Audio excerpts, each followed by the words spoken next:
pictures are just hard to see, just horrific, as the world comes to terms with the deadly attack in Syria. Well, the blame game is now on. Who was behind the gas attack that killed so many innocent people, including children in Syria? Predictably, the West is blaming Syria, which denies it. Russia says stocks of chemical agents held by an Islamic rebel group were set off by that Syrian airstrike. Here's the report.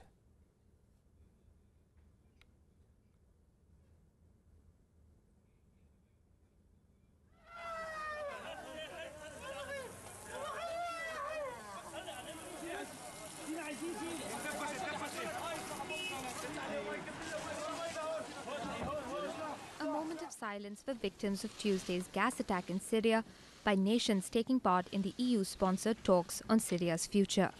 After that, it was back to the blame game. The US, Britain and France have readied a UN Security Council resolution naming Syria as behind the gas attack which killed more than 70 people. The resolution will be put to vote early on Thursday. Syria's ally Russia may well veto it. Russia's contention is that the Syrian Air Force struck a rebel ammunition depot in the area which contains stocks of chemical agents. Syria had earlier denied carrying out the attack, saying it had destroyed its stocks of mustard gas, sarin and the nerve agent VX by international agreement in 2014. Syria had also complained to the UN about the movement of chemical agents into its territory from Turkey. Suspicions are growing about Turkey's role given its clandestine backing for the Islamic State, which included looking the other way when its territory was used to ferry arms to the group. Turkey is also vehemently opposed to Syria's President Bashar al-Assad. Bureau Report, WION. Well, let's get some reaction from the ground for what it was like for some of those people to deal with that horrific attack. ضرب بين الساعة 6 الصبح والسبعة ضرب طلعت لسه في عالم ولا كيباع ولا منبر الكيماوي طلعت اسافنا عالم السلطة على الريحة قذيفة طلع فيها دخان كثير. ايوه طلع فيها معها دخان كثير وصار ريحة. ايه صار نفسنا كثير ما عاد نحسن نتنفس. All right, well, to get perspective on this story, we have an esteemed panel of guests and our correspondents getting you the very latest on this story, something that we've been tracking for you. We have journalist Gareth Brown. We also have Dr. Wael Avad, the South Asia expert, joining us. And, of course, our correspondents, Mandy Clark and Daniele Pagani, getting us perspective. So we'll get to our correspondents in just a moment. But first, let me go to journalist Gareth Brown on this story. Gareth, thanks for joining us. First of all, this is not a crime against Syria, it's a crime against humanity. How did you feel when you saw those horrific images? Shortly after the news began to break yesterday, social media was awash with these sickening images. As you say, it's a crime against humanity, not just Syria, not just Syria's children, but all of us. And sadly, this is not the first time we've seen it, and unfortunately, I think this is probably not going to be the last time we see that. This particular event has attracted a lot of attention because there's suspected chemical weapons have been used, but let's not forget chemical weapons have been used previously in the Syrian conflict, and you know, the hundreds of thousands of people who have been killed by conventional weapons. So as sickening as it is, it's sadly just kind of another day in the life of Syria and the Syrian conflict. All right, let me go to our guest right here in the studio. Dr. Wael Avad, thank you again for your thoughts on this. Same question to you. I mean, we've seen those pictures. I mean, they were just horrific, very hard for people to digest. I mean, at this point, who is responsible? You know, it seems like a blame game has started yet again, and it seems like the people there, the ones who are bearing the brunt of it. Who takes the blame? But I think it has been now this is the 7th year, the war on Syria. In fact, we have lost more than 500,000 people, and half of the population is internally and externally displaced.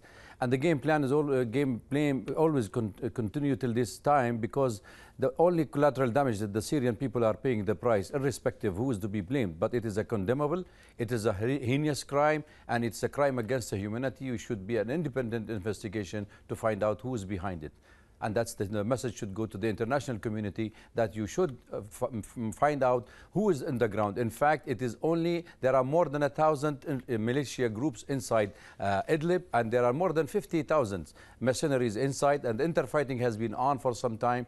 They have been warning from the Syrian government also to the Organization of Prohibition of Chemical Weapon, that there was a smuggling of chemicals from Iraq, from Turkey into Idlib, and they have been warned 2-3 weeks ago. And in fact, we were anticipating this. It has happened in Idlib in 2013. It happened in Ghouta near Damascus, and yet the blame game continues because the superpower and the people involved inside the Syrian war does not want this war to end. All right, well, you're taking a live look at visuals coming in there on the left of your screen. That is from that UN meet there, the United Nations. You see some of those pictures. We do want to warn our viewers that some of these images could be graphic. Again, these are some of the victims from that deadly chemical attack that took place earlier on. Let's listen into UN Ambassador to the United States, Nikki Haley. God had used these weapons against the Syrian people before. That was confirmed by this council's own independent team of investigators. We know that yesterday's attack was a new low, even for the barbaric Assad regime. Evidence reported from the scene indicates that Assad is now using even more lethal chemical agents than he did before.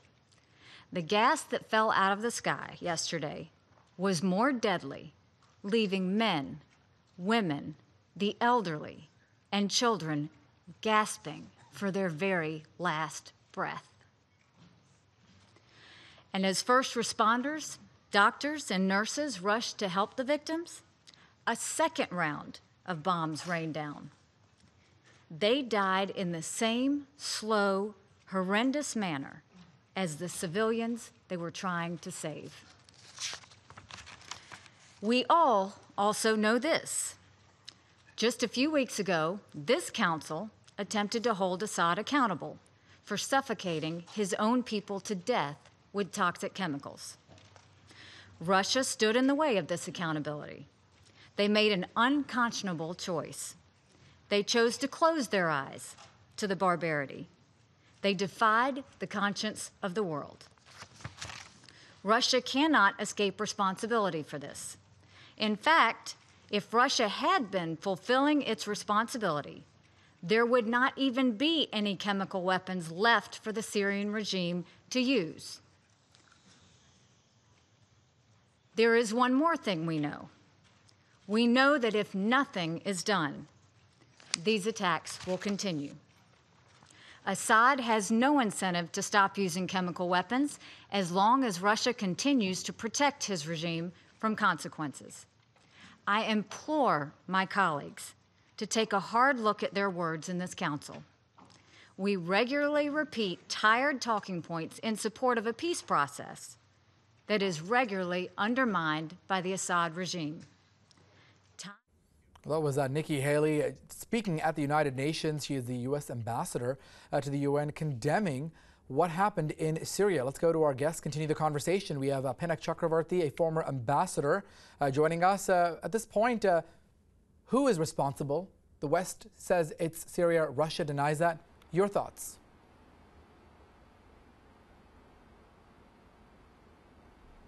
Well, I think the usual blame game has started, and the posturing and what we heard from Nikki Haley at the UN clearly shows that this posturing will continue for some time, till I think the UN resolution comes and Russia will inevitably veto it.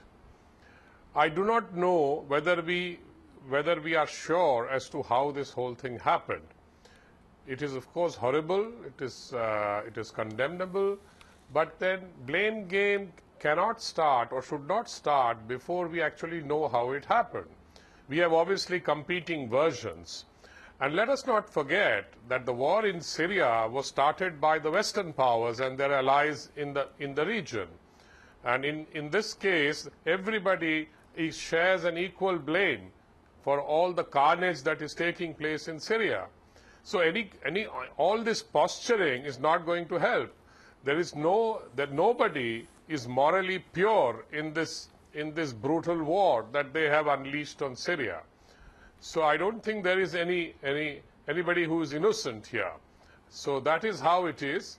But I hope that there is an investigation and we know how it happened, instead of the blame game that is going on, which is typical of the United Nations and the powers that that are there. So I think let us see how but in this situation, I don't think even we will have we can have an independent investigation. I am not sure at all that this will happen, and this blame game will go on. The war will go on, and because the West is hell bent on removing Assad, so all kinds of blame will be put on him, but we don't know who actually how this happened. All right, we appreciate your input. Let me now go to our correspondents standing by. Firstly, let's go to Mandy Clark standing by in London. Mandy, I know you've covered a lot of war zones, many areas. We see this, and this was very hard to sort of digest. It definitely hit home. A lot of people sort of took notice of this. The media perhaps could also be blamed to a certain extent, not covering all of these situations that unfold in West Asia. But it is very difficult to see that. Let's see if we can get Daniele. Let's go to Daniele Pagani. In the meantime, I think we lost our connection with Mandy. Daniele, you've been there on the ground in West Asia as well. You've seen what's happened on the ground firsthand. I mean, when you see this, it is quite difficult. At this point, who takes the blame in your opinion? Who's responsible? Look, Archie, we have a problem. The major problem in the Syrian civil war for the entire community of the world is that I cannot answer to this question because the media community and we journalists do not have independent and free access on the ground. So it's very difficult every time not to rely on third parties, be it the United States, the Assad government, who are equally not trustable in this phase of the war, because what ultimately happens when something like this tragedy happens is that the blame game starts, and the blame game is politics of propaganda. So when it comes to these attacks benefit the propaganda of all the parts according to their toxic narrative. It will benefit all the people who want to dethrone Assad, saying that Assad is relentlessly bombing and using chemical weapons. It will benefit Assad if Assad's narrative blaming the rebels or terrorists, depending on the point of view of who defines them, are to be blamed because they were storing chemical weapons to use either against the civilians who were resisting them or against the Syrian regular Arab army. So there is this major problem. Who is to blame? What I can say is that as a correspondent, as a journalist, who is to blame is whoever does not grant us access on the ground to independently verify. And this is impossible. It is impossible to access Syria from Turkey. It is impossible to access Syria from Iraq. And it is impossible also to access Syria from the south, because the government of Syria gives you, as a journalist, the chance to enter, but they will not let you be free. So it's a problem. Who is to be blamed? How can I answer correctly as a journalist professional to this question is very difficult. All right, Daniele Pagani, certainly interesting perspective there. Let's also talk about the United States, where President Donald Trump, he condemned the Syrian chemical weapons attack that killed dozens and blamed Syrian President Bashar al-Assad, but he didn't say how he'd respond despite calls from France. Trump, in fact, said the attack cannot be ignored. He also blamed his predecessor, Barack Obama. Here's what he said, quote, "These heinous actions by the Bashar al-Assad regime are a consequence of the last administration's weakness and irresolution." That's what Trump said in a statement. President Obama said in 2012 that he would establish a red line against the use of chemical weapons and then did nothing. Well, the attack happened a week after both Secretary of State Rex Tillerson and U.S. Ambassador to the United Nations Nikki Haley, we just heard from her, said that their focus is on Syria and it was to stop ISIS rather than pushing Assad to leave power. Let's now go back to Mandy Clark joining us from London. Mandy, you know, everybody's trying to sort of grasp this and make some sort of sense, if there's anything to really make sense of. But those pictures just continue to haunt us. I know you've covered a lot of different war zones. Who is to blame? I mean, you know, it really is a question of he says, she says. Everybody's shifting blame on somebody else, the U.S., the U.K., France, blaming the Assad regime, Russia supporting them. What do you think? Well, it is very difficult to know. We have to look at the facts on the ground, and those are very difficult to assess. What we do know is there was a chemical attack, and it came after an airstrike. Now, the only people who have air power is the Assad regime. The insurgents, the militants, don't have air power. The Russians have provided an excuse, or saying that during the aerial bombardment by the Assad regime, that it must have hit one of the militants' kind of stockpiles of chemical weapons. That's difficult to believe, because what we've heard, according to some accounts, is there was one bombing of chemical gas, and when those first aiders came in, there was a second wave of attack. So it would seem unlikely that they would have hit stockpiles twice in a timed response. And that is a typical way to do warfare, is to do an attack and then wait a few minutes and then attack again to hit those first responders. So that's typically seen in guerrilla warfare. Evidence seems to point that it's likely a more sophisticated military force that's behind it. Of course, we really have to wait to see if we can get an investigation, as in the world can get on the ground and do research and look and see where the evidence points. But for the observer, it does appear like a professional military, and all signs point to the Assad regime. All right, Mandy, I know I saw Dr. Wael Awad, you wanted to sort of weigh in. Let me get your perspective on that. Well, I think it's insane to blame the government in doing this, because the Syrian government is winning conventionally this war. Why they should go to a non-conventional method? In fact, when the first attack happened in Idlib in 2013, it was the Syrian government who invited the UN agency to come and investigate the attack. In fact, it took them 6 months to agree on forming a team and to come to Damascus. And the moment they came to Damascus, and there was another attack in Ghouta, and they said, now let us investigate Ghouta and leave Idlib. The Syrian government is already declared it is arsenals, and they have already signed the prohibitions of using of chemical weapon. It was given to the American and to by the Russian, and it was already proved to them. Now, if the only sources in the ground is the white helmet, which is the creation of the MI5, and it is also Al-Qaeda, which is gone by some of the media propaganda of Al Jazeera, and Turkey, which is involved very much in the killing of the Syrian people, and the warmonger of France and UK already involved in the war in Syria, I don't believe it is the government of Syria is going to put itself in a blaming games, because there was a time for the last 6 years we have been fighting for a regime change. Now, when Donald Trump has come to power, he just recently declared that we will be only fighting IS, because Tulsi Lagarde, who was in Syria recently, she was given strong evidence about the CIA involvement in the war in Syria. So then Trump recognized that this war has to come to an end, fighting IS, not fighting the Syrian regime. So now the Turkey wanted to have a no-fly zone. Turkish president is having ambitious to have an executive power as a Republican. So he wanted to make sure that he wanted to have another war on Syria. At the end of the day, it is we, the Syrian people. I lost two of my brother. I lost 2 of my cousin. I lost my home, my territories, for the cost of what?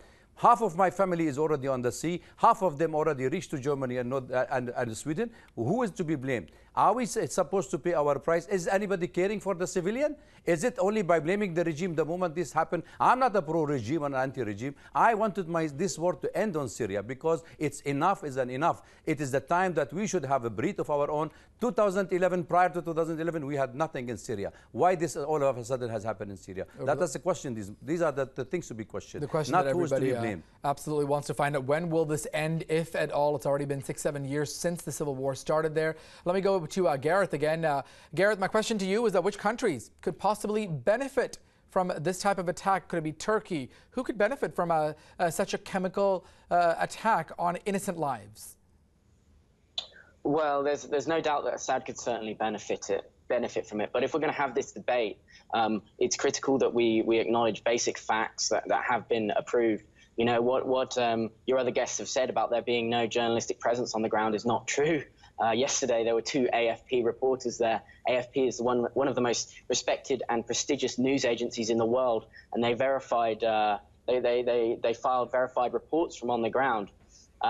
We've got videos on social media. We've got NGOs. We've got charities and they're all saying the same thing. And for your other guests to sit there and just, you know, kind of say there's this sort of blame game going on is ridiculous, because what it does is it gives this obscene Russian narrative equal credence to other potential narratives when the Russian narrative flies in the face of the few facts we do have verified.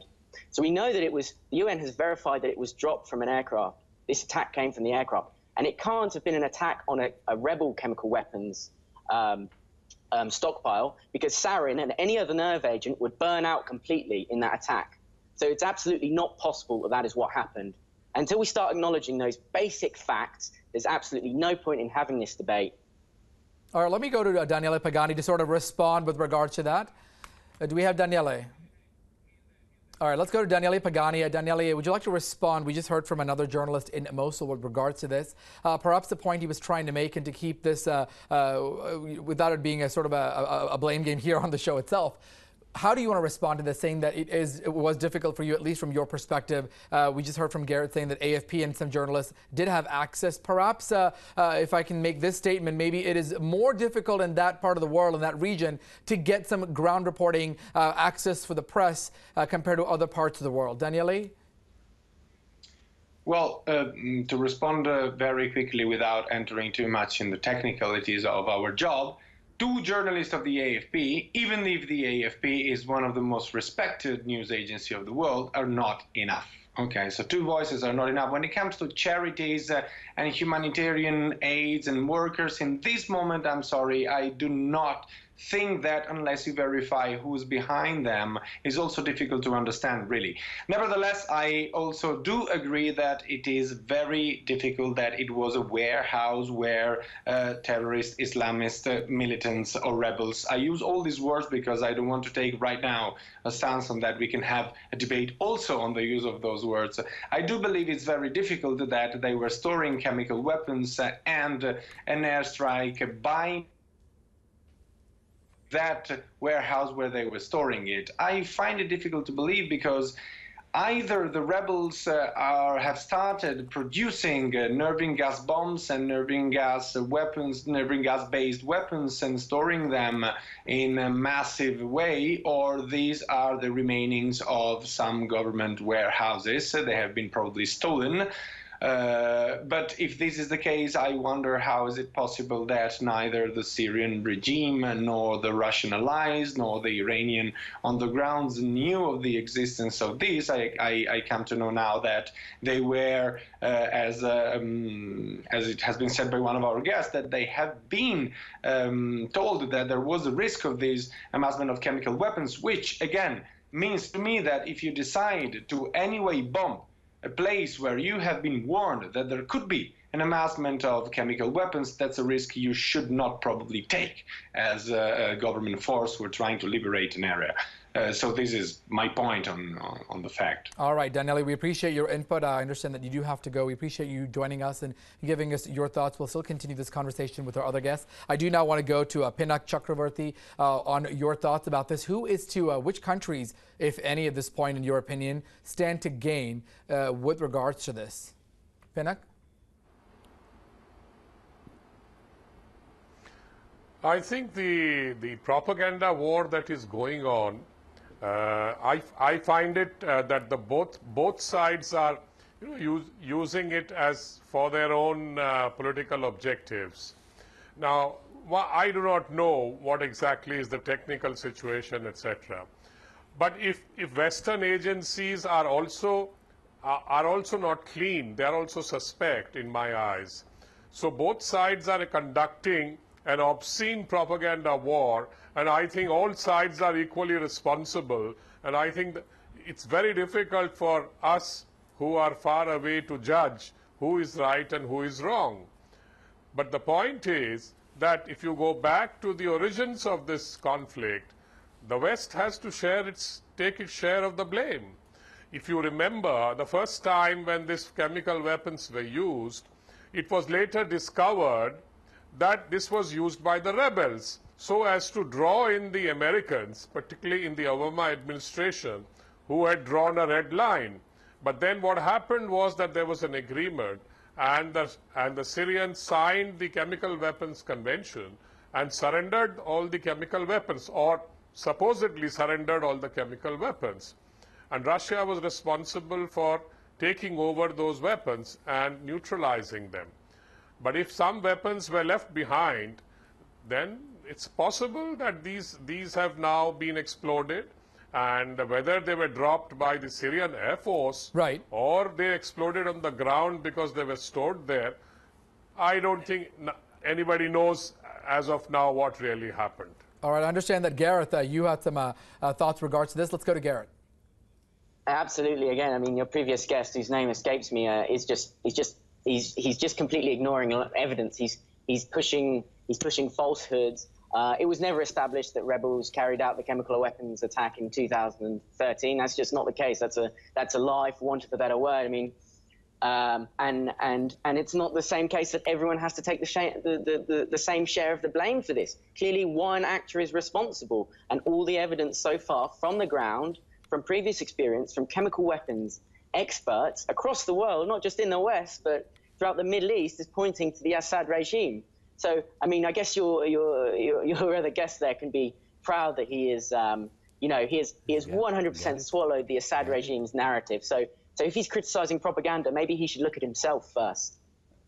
I think Dr. Well, go ahead. I can understand Gareth anti-Russian, anti-Syrian government policy in his mindset, that he is not willing to accept our point of argument. Which is what? Which is that he's only putting the blame on the Syrian government, even squarely with like the propaganda machines. You cannot put the blame on anybody at this way. You have 50,000 mercenaries inside Idlib. You have 1,250 militia groups fighting inside, and you're still blaming it on the Syrian or attacking. I don't see this in attacking games and all. I am caring about my Syrian people. I'm caring about the human loss on this war. I do not care who. I wanted to find out an independent inquiry to find out who have carried this fight. It's not a personal thing, Gareth, here. It's a matter of a human life is getting lost in Syria. Well, yes, and we have been paying the price. Gareth, go ahead. You were responding? It is.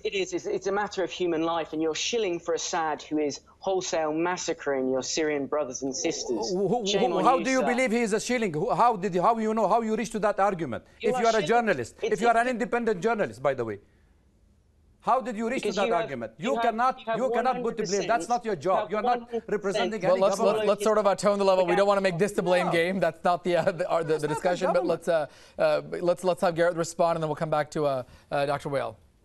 Gareth? 100% swallowed. You have swallowed the Assad regime's propaganda narrative. Where is the critical thinking on your part? I tried to question everything as much as possible as a journalist. I've been fiercely critical of the various rebel groups. I've been critical of the regime. I've been critical of whoever requires criticism. But you don't seem interested in that, and you claim to be interested in the humanity and the human life. But I don't know. I'm not so sure when you're repeating the narrative lines of a dictator who is obviously massacring people. I'm not so sure you're interested in the humanity. Would you like to respond to that? I will leave it to the audience to respond to you, because I don't want to blame you on these issues, because I am fully assured of this, what's happening in my country. I know who's on the ground. I know that they have already, most of the rebels who have been fighting the Syrian government in Homs have taken shelter in Idlib. Most of the rebels in Hama have taken shelter in Idlib. And now with the Ghouta, and also they have been taking shelter in Idlib. Now, I think the concentration of this much number of militants inside Idlib, it's not the responsibility of the Syrian government to fight them alone. It is the responsibility of the international community to ensure that these are the people should be dealt with, because none of the foreign government wanted to take their respective native back home. All right, we're gonna come back to this discussion in a minute. I want to quickly interject. We want to make sure we give all of our guests plenty of time. We only have about 20 minutes left. But firstly, I want to get some reaction. A Pulitzer Prize-winning journalist, Seymour Hersh, well, he is speaking of the U.S. knowing that the anti-Assad groups had nerve gas aided by Saudi Arabia, Qatar, and others, and yet blamed only one suspect, Syria. Well, he speaks out. Let's listen to that. People were killed. What we did is, the only suspect we looked at was Syria. Even though I knew that the American intelligence community had been reporting since the spring that al-Nusra had been given the precursor chemicals by also the Saudis coming in from Lebanon, and also by the Turks, who play a major role in supporting the opposition. All right, let me now go to Mandy Clark in London real quick to get some reaction. Mandy, do we think that the West needs to do more when it comes to this, specifically the United States?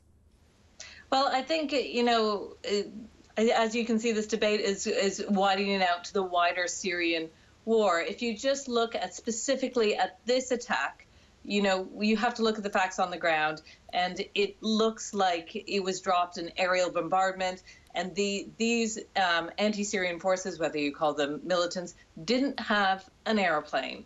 So in this case, it seems unlikely they're behind it, just looking at the facts on the ground. And that's the information that we know as journalists, that it was an aerial bombardment. And so in this case, it seems unlikely. When we widen out to the Syrian war, when we widen out to all the different players in the factions, yes, there could be a case that the West is not looking strongly enough at all those militants who might have access to chemical weapons. All right, Mandy, thank you so much for your input and your perspective. We appreciate that. Let me now go to Rami Jara, who's joining us from Damascus. He's a war journalist as well as an activist. Rami, thank you so much for joining us here on Gravitas. We asked all of our other panelists earlier on, the blame game. Who takes responsibility? Who should sort of be held accountable for this deadly attack? Yes, thank you for having me. I just want to correct something. I'm in Gaziantep in southern Turkey, not in Damascus. But I'm listening to the discussion, and there's a blame game here. And obviously, there's no evidence to point fingers at either side for simple reasons that there are no actual teams on the ground that can actually assess, gather the evidence, preserve it, and present it. And that's basically because it's a war zone, and it's one where there's been no collaboration with the international community in providing those safe passages to gather information like that. I also heard one of your guests saying that it turned out that somehow the rebels did commit to the 21st of August 2013. First of all, that's total nonsense. There's no such thing. And a very important question here, because I know we're speaking theoretically most of the time. And I agree with your guest who just spoke. It's obvious that this was an aerial bombardment attack. If the problem is chemical weapons, there have been aerial bombardment attacks for the past 6 years. And what we've also seen for the past 6 years is over 160 versions of chemical weapons, such as chlorine, such as napalm. These have been used on children. These have been totally ignored. Just the day before yesterday in northern Hama, in an area called Latane, chlorine gas was used. And this has been confirmed. This has been confirmed by Doctors Without Borders, by Amnesty, by Human Rights, by a number of organizations that have gathered this evidence. But all these organizations are supposedly lying. This is what's being said. But I have a question for one of the gentlemen, I'm sorry I don't know his name, who was somehow saying that it is the world's responsibility to intervene and to take care of these terrorists. I have a question for you. Why is it that your government now, why is it that state television does not publish or broadcast one picture of these victims? Are they not saying that it is the rebels that have committed this against them? All right, let's say that that's the case. Why is there not one picture of these victims on those television? Why is there no sympathy for these victims? Why are they considering them not Syrian citizens? That was the case on the 21st of August, 2013. It's been the case for over 160 different attacks of chemical weapons. It's been the case for over 500,000 people that have been killed. And yet now we hear the Syrian ambassador to the United Nations at the UN Security Council saying that they have principles and that their principles are stable and intact. What the hell is this? This is a lie. This is a show for the international community. It is a parade and the art of deception. And we're all part of this game. And there are people that sit here and are able to say on this television station that they feel bad for human life. That is just ridiculous. I'm sorry, this is nonsense. Remy, real quick, let me get reaction from Dr. Wailavad with regards to that. I think the question was posed to him. Your response, sir? Well, I think I can understand the sympathy of the world because we are all in the same platform. We are all agreed that this is a condemnable act, whoever have done it. Secondly, the Syrian television and the Syrian TV, I have no access to it because they had the ban from most of the Arab satellite from the beginning of the war. The third fact of this is actually, if you look at if you go for the eyewitnesses of the Yazidi girls who have run away from Iraq or those Christians who have been fled from Syria, and they will give you the narrative of the the stories that they have been into those areas, how they have been raped, how they have been stolen from by the rebels, and they have fled out of Syria. More than 450,000 Christians and more than 12,000 have died. And in fact, if I have to say something here, if the people who are running away from this area taking shelter in the government control area, why shall I put the blame on the Syrian government when they have all these people, their families? Half of these people have come from Idlib into Latakia. We have from Aleppo. We have people who went to Damascus. It's not. I'm not blaming. The life of every Syrian citizen. All right. Let's go listen into Remy. I think you wanted to respond. Remy, go ahead. I don't want to put on a blame on these issues. All right. Let's get reaction from Remy. Dr. Wailawad. We'll come back to you in a second. Remy, go ahead.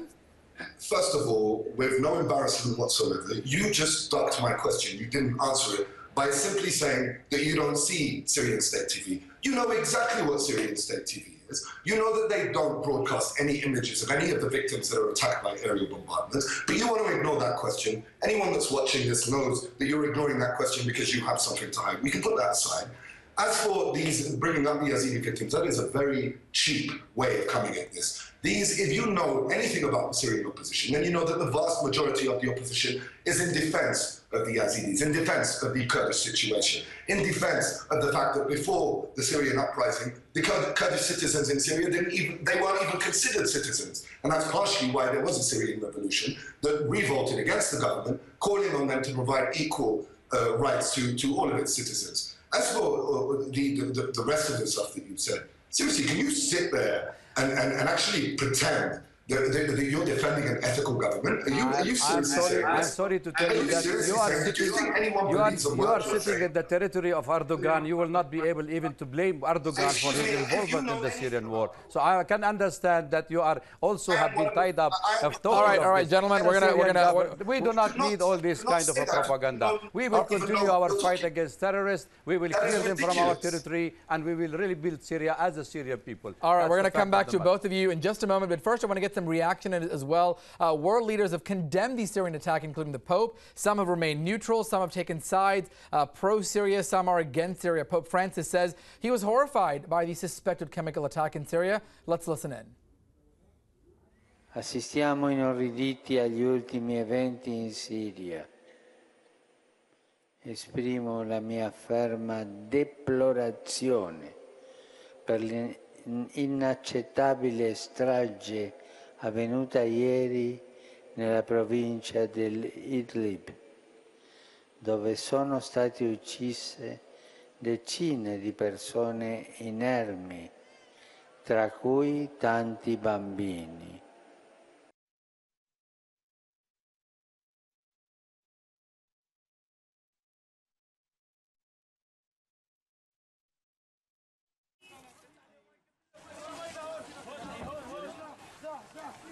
It's a barbaric regime that has made it impossible for us to imagine them continuing to be in authority over the people of Syria after this conflict is over. I simply don't see how that can happen. Ce qui est sûr, c'est que Moscou reconnaît qu'il y a eu des survols et ce sont des avions syriens, d'ailleurs qui sont des avions russes, mais et qui ont tiré des missiles. Donc il n'y a pas de doute sur la responsabilité du régime de Damas, du régime syrien.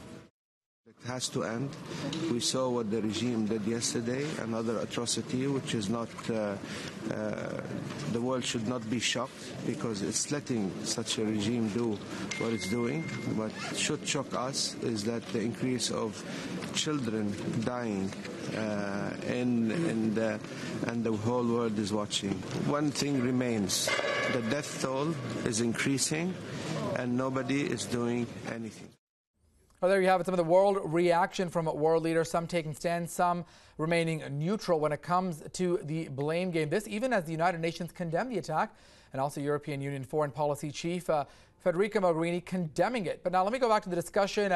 We only have about 10 minutes left, so we want to make sure everybody sort of gets to weigh in. I want to go to Pinak Chakravarti, who is standing by in New Delhi, to get your thoughts on this. At this point, Russia, at this point, saying that they are sort of siding with Syria. They've always been allies. Why do we think that is? They saying that it was a rebel-held area, whatever the jet that would drop those attack, it was toxic weapons, not a chemical gas attack. Why do we think Russia is taking that stance? Pinak?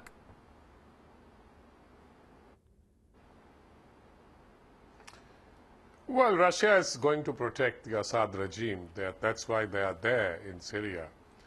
And whatever I hear from all the other panelists, seems to me that the blame game continues. Nothing has changed. And you heard Seymour Hersh, he was precisely saying what I was, that the West focused on Assad, but it was clear that it was the rebel groups who had used the chemical precursors at that time, before that 2014 agreement was reached.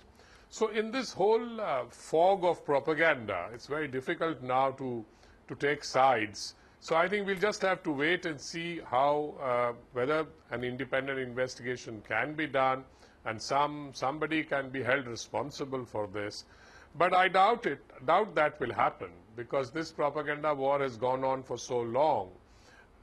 But so there's a conflicting interests of the powers that are involved there. And I think they are to blame for whatever is happening, and all the other killings that have taken place. The creation of the Islamic State itself is now increasingly being seen as a creation of certain powers who wanted to pull down Assad. So it's a very complicated, complex, and a toxic kind of a situation, where it is very difficult now to assume that this side is to blame or the other side is to blame. All right. I think everybody has to take the blame. All sides have blood on their hands, and they must take responsibility for it. All right, let me now go back to Gareth Brown, who is in Mosul. The United States, the UK and France have condemned the attack.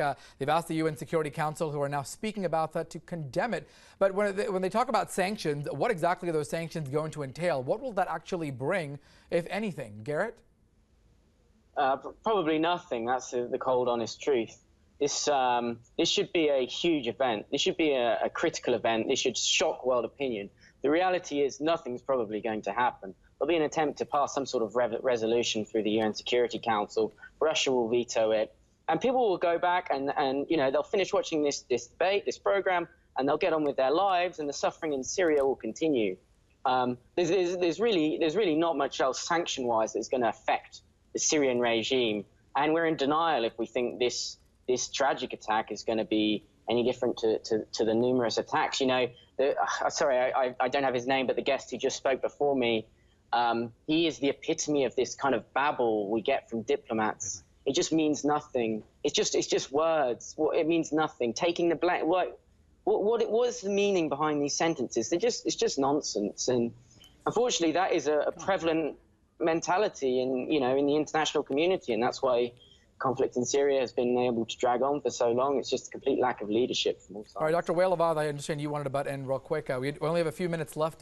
Go ahead, Dr. Wailavad. Well, I do respect Ambassador Pinak, his point of view, because he understands the situation quite well. I can understand those warmongers sitting around in the Western countries, and they wanted to demolish my country, that we will find an end to it. In fact, we survived for 10,000 years. We will survive again on these atrocities, and our people will re-emerge back and rebuild Syria.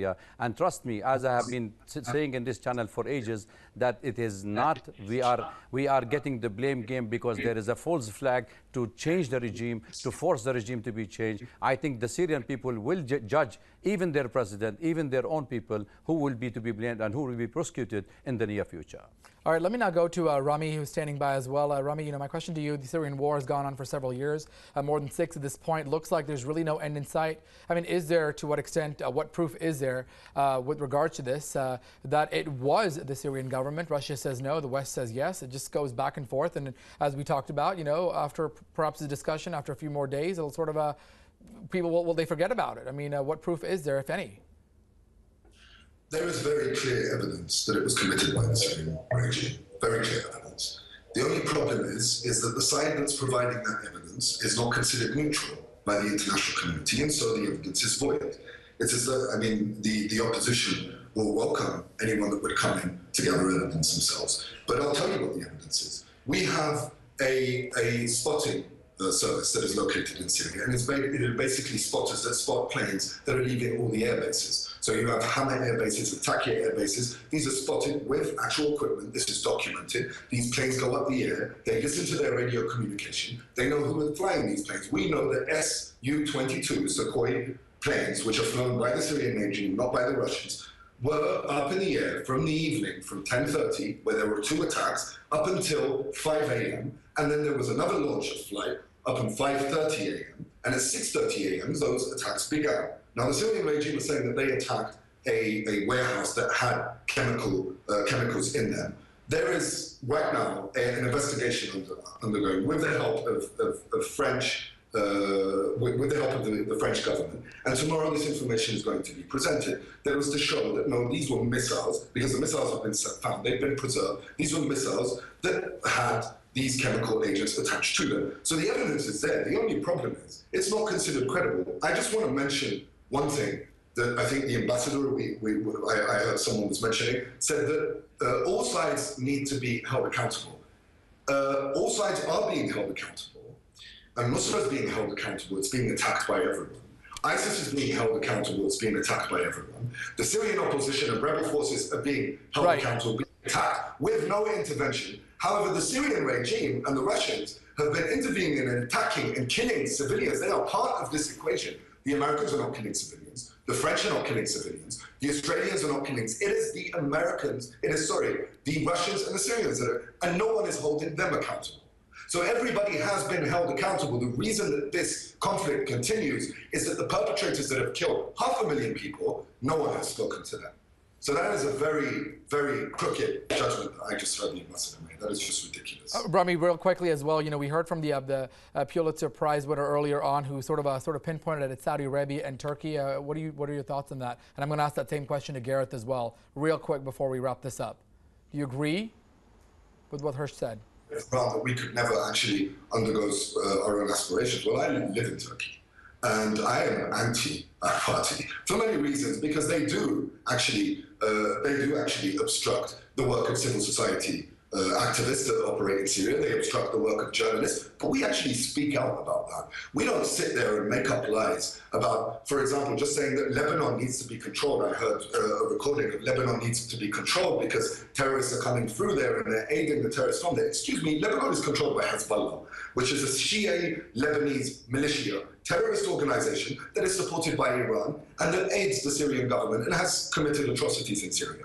So in our situation, yes, we do have a problem in Turkey. We have a problem in rebel-controlled territory with fundamentalist Islamic groups. This is something that we admit. And these are internal disputes that we have. And we are against these groups. But that does not mean that I have to choose an evil from an evil. I will refuse to do that. All right. Hitler, my friend, just one last thing. There were many states that wanted to bring down Hitler as well. Does that mean that Hitler's a good person? Does that mean that we defend Hitler? No, Hitler committed atrocities, and so there were states that took advantage of those atrocities and brought Hitler down. All right. And I think that's fine for the Assad regime. I don't see the problem. Real quick, let me go to Gareth Brown. Same question. Do we agree with that? Do you agree with what we heard from the Pulitzer Prize winner? Regarding Seymour Hersh, I mean, Seymour Hersh used to be a great journalist, but the articles he's published on Syria have been widely discredited. I often wonder, this article he wrote regarding the 2013 chemical weapons attack, it was published in the London Review of Books. Seymour Hersh, he could have published it in any newspaper, any magazine he wanted to. The evidence he had for that hypothesis was so shaky. And in fact, it's even been shown that he's kind of largely going off tip-offs from people like the Syrian Mukhabarat.